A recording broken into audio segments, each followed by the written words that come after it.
So today we're going to talk about blood. We all know that everyone has blood, but did you know that you could have type A positive blood and your friend could have type O negative blood? There's 8 basic types of blood. Type A positive or negative, type B positive or negative, type O positive or negative, or type AB positive or negative. But what does that mean? We're going to talk about that. In all of our bloodstreams, we have red blood cells that look something like this. These blood cells take oxygen to our body. We also have white blood cells that look something like this.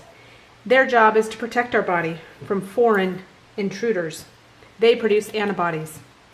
If you have type A blood, there are little protein markers on the surface of your red blood cells called antigens. These protein markers tell your body that this cell belongs. And the antibodies you produce don't match up, so they know that it belongs in your body and it continues on. Type A blood has these special markers and has antibodies that are type B. If you have type B blood, then your antigens are a different shape and your antibodies are type A. If you have type AB blood, you don't have any antibodies because you have both types of antigens. And if you have the antibodies, it would attack. But what about if you have type O blood? Then your cell has no antigens. And then we talked about positive and negative. Rh positive and Rh negative is another factor. There's 45 more antigens that your blood cells could have on the surface, but either you have all of them or you have none of them. All of them, your blood's positive. None of them, your blood's negative. So how did you get your particular blood type? Well, it's just like a lot of your other features, like your hair or your eyes. You inherit it from your parents. If you know something about genetics, you know that the traits you have are expressed on genes. There are 3 alleles for blood type. There's A, B, and O. Each of us inherit 2 genes for blood type, one from each parent.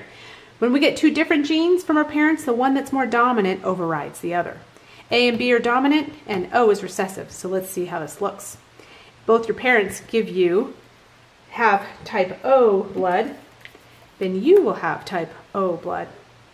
If one parent gives you the gene for type A blood, it's dominant, and it overrides the type O gene, so you'll have type A blood. If one parent has type B blood, B is also dominant, and so it overrides O, and you'll have type B blood. But what if one parent has type A and one parent has type B? Both of them are dominant.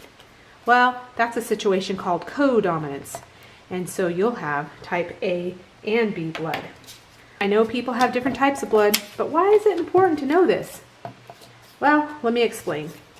If you have type A blood and you receive a blood transfusion from someone who has type B blood, remember those who have type A blood have these antibodies that will attack cells that don't belong. It would start attacking those red blood cells from the type B blood. And what would happen is the blood starts to clot. Blood clots are not a good thing. They start getting stuck in your heart and in your brain and cause heart attacks and strokes, and then you die. So you might say, I'll just not plan on getting blood from anyone and it won't be a problem. But just like getting the wrong blood from somebody can kill you, getting the right blood when you need it can help save your life. There are a lot of different reasons why you might need blood from somebody.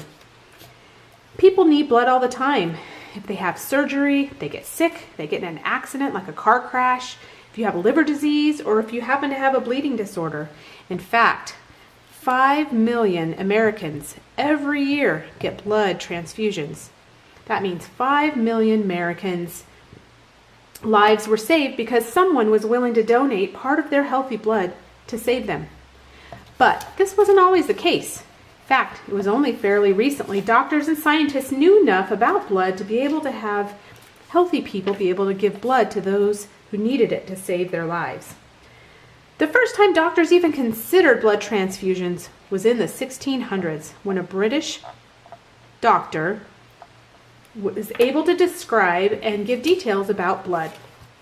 The first successful blood transfusion was blood given from a healthy dog to a sick dog, and he survived and got better.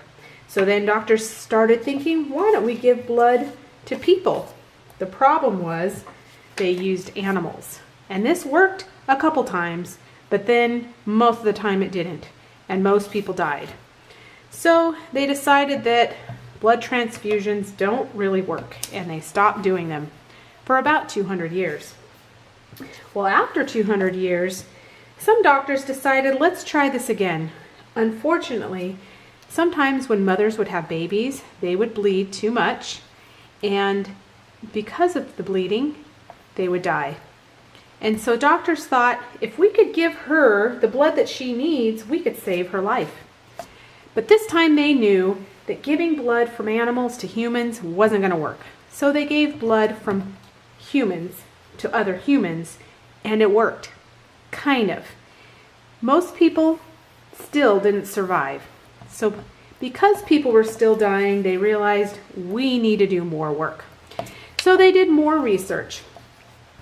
In 1900, a doctor named Landensteiner found when he experimented with different kinds of blood and mixed them together, he found that they would start clotting.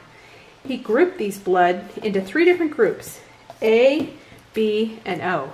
Sound familiar? He concluded at the end of his study that if you mix the wrong kind of blood, it's going to cause clots. And guess what? He was right.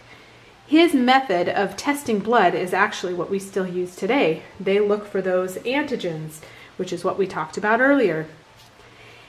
So today, giving and receiving blood is more common. And it really started happening a lot in World War I. Doctors and scientists now knew how to match the right donor with the right recipient, and it started saving lives. So let's say you needed to get blood. Let's review what we know about blood to see what the perfect match would be for you. Here's a little chart showing what antigens and antibodies you would have based on your blood type, which is what we talked about before. So let's say you needed to receive blood and you had type O blood. Since you have both type A and B antibodies, the only type of blood that you could receive is type O blood. The good thing is, this type of blood is universal. So if you're donating type O blood, it can be given to anybody else.